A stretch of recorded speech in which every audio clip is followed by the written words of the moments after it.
Hi and welcome to the Mathemagic channel. So how is this possible? 25 minus 5 divided by 5 equal 4 exclamation mark. What is this all about? Okay, well, let's go ahead and find out.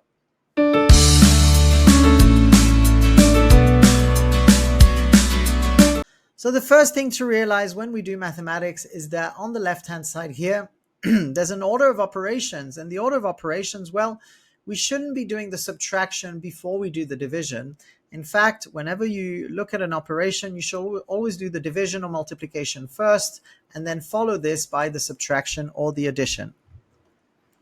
So using this information, we're going to do 25 on the left-hand side minus 5 divided by 5, and 5 divided by 5 is 1, which is going to give us 24. And that's for the left-hand side of the equation. And if you found 24, well, that is absolutely correct. So how can 24 be equal to 4 factorial? Well, 4 factorial, I just said it, is not just 4 exclamation mark. It is 4 with the factorial notation. That's what the exclamation mark means.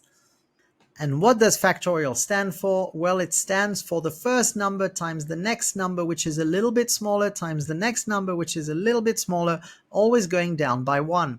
So if you have, for example, 3 factorial, that would just stand for 3 times 2 times 1. And 3 factorial is 3 times 2, which is 6. 6 times 1 is 6. So now we can think about 4 factorial. And 4 factorial is going to be equal to 4 times 3 times 2 times 1. Now we've already established that 3 times 2 times 1 was 6. So 4 times 6, well, that is 24 as well.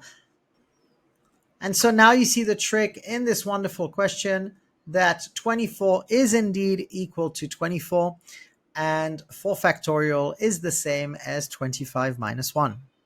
So I hope you enjoyed this question. There was a little trick in the question to make it a little bit interesting. If you like our content, please make sure to like and subscribe to the Mathemagic channel, and I shall see you on the next one. Bye-bye.